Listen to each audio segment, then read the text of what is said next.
నిన్న జరిగింది క్లియర్గా cold blooded murder, attempt to murder. ఆ నంబటి రాంబాబు గారు ఇంకా అక్కడ ఎవరుంటే వాళ్ళందరినీ చంపాలని అటెంప్ట్ చేశారు. దానికి తగినట్టు ప్రిపేర్ అయ్యి వచ్చారు, కత్తులు, రాళ్లతో. కాబట్టి మళ్ళీ చెప్తున్నాం, జగన్మోహన్ రెడ్డి గారు వస్తారు, వచ్చిన తర్వాత ఇక్కడికి వస్తారు. కొంత ఎలాగే కోర్టులో చేస్తాం, పోలీస్ స్టేషన్లో కంప్లైంట్ ఇస్తాం, రాజ్యాంగబద్ధంగా మాకున్న హక్కులన్నీ వాడుకుంటాం.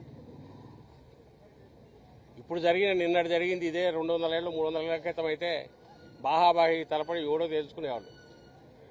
మధ్యలో ఇప్పుడు ఈ రాజ్యాంగము, ఈ వ్యవస్థ ప్రొటెక్ట్ చేయాల్సిన వ్యవస్థ వచ్చి వీళ్ళు పాలకులకో లేదా వాళ్లకు అడుగులకు మడుగులెత్తుతూ ఉండడం, లేదా ఆ పేరుతో ఉన్న అరాచక శక్తులు అధికారంలో ఉన్నామనే అహంభావంతో విర్రవీగే అరాచక శక్తులకు అండగా ఉండడం, ఇది పెనుశాపంగా మారింది. దీన్ని చట్టబద్ధంగానే రాజ్యాంగబద్ధంగానే ఎదుర్కొంటాం. మళ్ళీ వచ్చిన తర్వాత ఎవరిని కూడా దీని నుంచి తప్పించుకోలేరు. ఈరోజు నిన్న జరిగిన దగ్గర నుంచి ప్రతిదీ వీడియోలో పేర్లు, ఫోటోలు చూసి పెట్టమని చెప్పాం, గుర్తుపెట్టుకుంటాం. మా అధ్యక్షుడు ఇప్పటికే మొదలుపెట్టిన డిజిటల్ డైరీలో ఎక్కిస్తున్నాం.